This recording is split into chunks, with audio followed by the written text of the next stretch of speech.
Don't you love it? You are invited to a party. And guess what? Inside at the party hall, there is someone you need to forgive. What?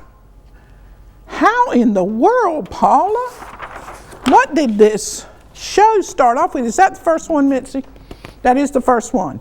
The magic portal, okay? The magic portal that you must walk through, that is involved with the struggle. You got to walk through it. It looks treacherous.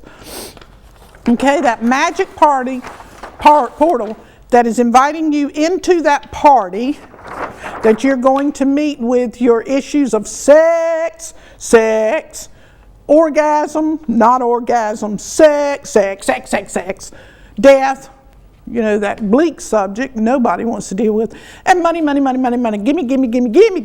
me more money. The issues of food, your sleep, and how much you lie. Well, all of those things in that party, along with your mother. You're going to meet her. You're flagged. You got a flag on top of your head with your number on it, calling you to that party because you have a split within yourself and your emotions are out of control, so that other card said. But you're invited to this party and there's someone at that party you have to forgive. That's what it says. Great big words, forgive. Let's see why. 6, conflict, resentment, remorse, guilt, gluttony,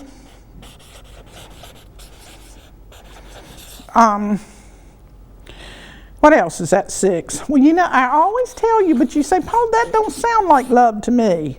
It is. Resolving these things. That competition, comparison, all that thing. Anyway, so you got that 6 going on. You mean to tell me I got another 6? Yep, this is a 6 too. 1 plus 5 is 6. But that's the devil. The devil is in the middle of forgiveness? Now, how in the world can the devil cause us to want to forgive somebody? Well, he, as the opposer, is the only person that's going to cause it to come to your recollection and your awareness that you need to forgive. Nobody else is going to do that. So take that into consideration. So you got a 15 there. You got a 9 here, you got a 7 there, you got a 9 here, you got a 22 there, and you got a 5. Let's see if I can add these up. Might be able to, might not. We got a 9 and 15 is 24. Is that right? Yep, I think so. 29, let's see. 15, 9 is 24 and 5. Then here, 15, 22 and 22. Woo, that's a powerful number. So we got 44. So out of this 44, we have, please. I was, you know, on one of these shows I was thinking, you go to my head. That song was playing in my head. You go to my head. So I want you to go to my head and take this for what it's worth. Always, in every word, the first letter conceals its message. The rest of it kind of like gives the colors of the room, the carpet you're going to give, the kind of doorknobs and bathroom fixtures and all that stuff, and the dimensions of the room. But the first letter of the word will always have the hidden message in the word, okay? Then when you come down here to this last word, that's the resolution of the word. You know, it begins with this and that gives it, but that's the resolution.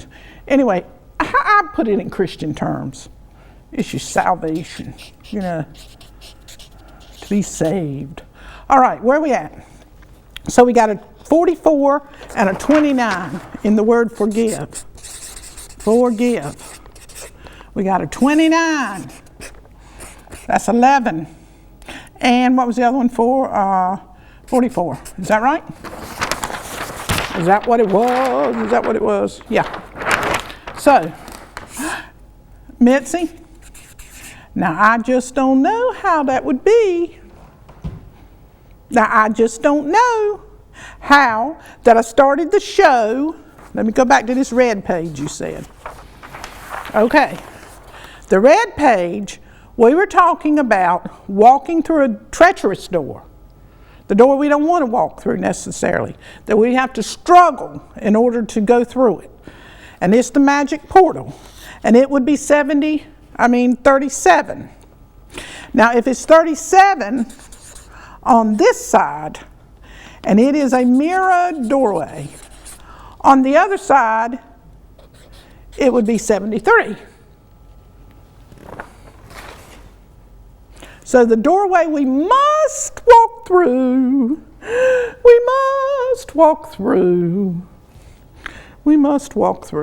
or run through, or skip through, is the doorway to forgiveness.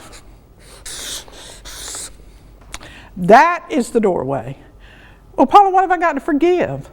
You've got to forgive yourself, first of all, because I can tell you the last 5 minutes, if you didn't speak it aloud, you had it in your mind. Your incessant need, incessant and obsessive need to gossip, to comment about something or somebody. You have got to forgive yourself for doing that. If you don't forgive yourself for doing that, you're not going to stop doing it. That's the first thing. Then you got to forgive yourself for anybody and anything that you ever thought hurt you, betrayed you, lied to you, whatever the rest of them. You know, Jesus said that. Forgive them, Father. They don't know what they're doing. Okay. So he walked through that doorway. You know, he split away from his Father and came down here and walked among us. We did the same thing. Remember, because that's what he told us, that we were all sons of God. Okay, let's see what else this card says. You must forgive at the party. This unforgiveness has settled in your bones and is causing you a deep sense of unrest and unfulfillment. Are you feeling disheveled? Are you feeling out of sorts? Are you feeling anxious? You don't have the ability to sit still. Just sit still. Can you sit at a traffic intersection, you know, and it's all jammed up, and just be peaceful? Just be whistling Dixie, you know. What a beautiful day it is. Gosh, I love sitting here. This is wonderful. Can you do that? Well, if you can't, it's because you've got unresolved forgiveness. Do you have some road rage in you and you're trying to get somewhere faster and you think somebody has cut you off? It's because you have unforgiveness in you. Okay, let me see. Are you restless, agitated, and dissatisfied? Have you asked yourself why you're restless, agitated, and dissatisfied? Well, it would be easy to blame another for your dilemma. But what good would that do? That would do nothing but cover up the issue that is in yourself. Blame, blame, blame. Blame is not the game that is being played at this party. Okay? Blame is not the game being played at this party. Forgiveness is. Blame is not the game. 2, 3, 1, 4, 5. You know that 29 right there? You know, that is justice. And it's also, you know, changing directions from your insistence to continue to blame and to carry, you know, this resentment, this deep resentment. You got to change directions. You come through the door, when you leave that party, you're going to be changed. So, blame, let's go. Change directions and universal justice. You know, not the kind of justice you think. All right. And that 44, gosh, that's that gigantic 8. I mean, you got to, there right there, you're not coming back the same way you came down. You are dropping.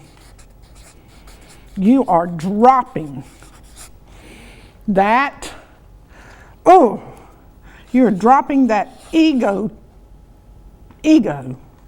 that rules you. Okay?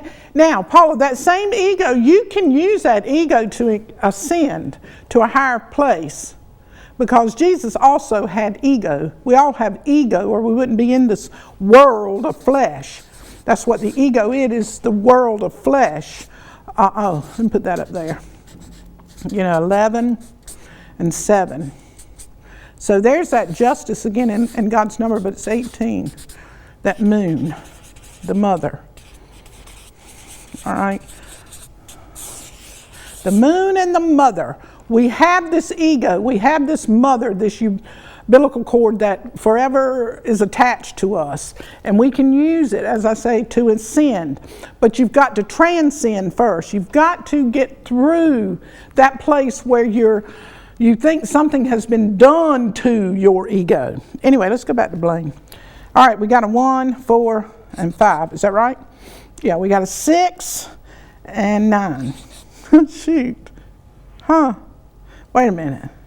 6, 5, 9. Oh! I said blame ain't the game. Blame ain't the game. You know who's running that game? The devil. You know who's running this game of forgiveness? God. Whatever that is. Whatever that is. Krishna, Allah, Muhammad, Jesus, Yahweh, whatever. Elohim, whatever. So we need to forgive. Even though there's nothing to forgive, but that's another level. That's a real high level up here. But anyway, we need to forgive and stop blaming. Okay, the devil's here to whisper in our ears that we need to blame. Now, he's playing his part too. He's very important in the scheme of things, but we got to beat him at his own game. All right, let me see what else is going on here. What else? It would be easy to blame someone else for your dilemma, but what good would that do? The boomerang returns to you. It is now time to wipe the slate clean. No matter how much you think you were wronged, unless you act upon this needed vent of forgiveness, you will remain a zombie? You will remain a zombie? Do you know what a zombie looks like? They're the walking dead. Now, I've got to stop right there. I have got to stop right there before I put that zombie on there, Mitzi. I've got to. And pull out. Let's go with this one. Okay? I'm going to put zombie up there, but I got to do that. I don't think I've ever had a zombie up here, have I? Okay. So, if you don't forgive, is that what I just said? If you don't forgive, you will remain a zombie. Well, I guarantee you ain't going to get much sex. You'll be looking like a zombie. I tell you that. But anyway, you ain't going to get much food either because people are going to think you're going to eat them. All right, zombie. So we got that 26. Do I want to hold out all those words? I might. 26 because it's an 8. 15. Okay, the devil's in that zombie. 13. Death and transformation's in there. You know, this right here, though, it's really, I'll cover that on another show. It's really the number of Jesus, or any of those enlightened masters and gods, but that'll be another show. Let me just go on right here. 9 and 5. Okay? Have I got them all? 24, 29. Mitzi. I think that's the same heart self as forgive. Woo! So, in order to forgive, you must turn into a zombie. How about that? For a while, you must be a zombie. Nobody can relate to you. You're so bitchy and complaining and ghastly looking, unattractive, depressed, angry, got blood running all down you, humping and a sumping, whatever. Walking dead, that's what you are. So you got, in order before, just before you're going to forgive, you become the walking dead. All right, 26 and 13 is 39 and 2. Let me make sure. 41, am I right? 26 and 13 is 39 and 2 is 41. Okay, 41 and 29 is 70. And I have heard it said that God's favored number is 7 times 10 is 70. So how many times are you supposed to forgive? I love it when this happens, Mitzi. I love it. I just love it. I just love it. The Bible says you're supposed to forgive 70 times 7, one offense. Okay? So if somebody hurts your feelings, so to speak, you're supposed to forgive them. That would be 490 times. For one thing. For one thing, not everything. Then the next thing, okay, maybe somebody stole something from you. They got to steal 490 things from you, and you got to forgive them 490 times. Okay? So, by the time you walk through all of that, you'll think you're a zombie. Woo! And no doubt about it, being this zombie, in order to forgive, this particular sentence right here, you are a stranger to yourself. Now, if I was a betting man and wanted to put some money on the horse races, I would put about $1 million on the fact that if you looked in the mirror and saw a zombie looking back at you, you would think that was a stranger. And yet we can't see it.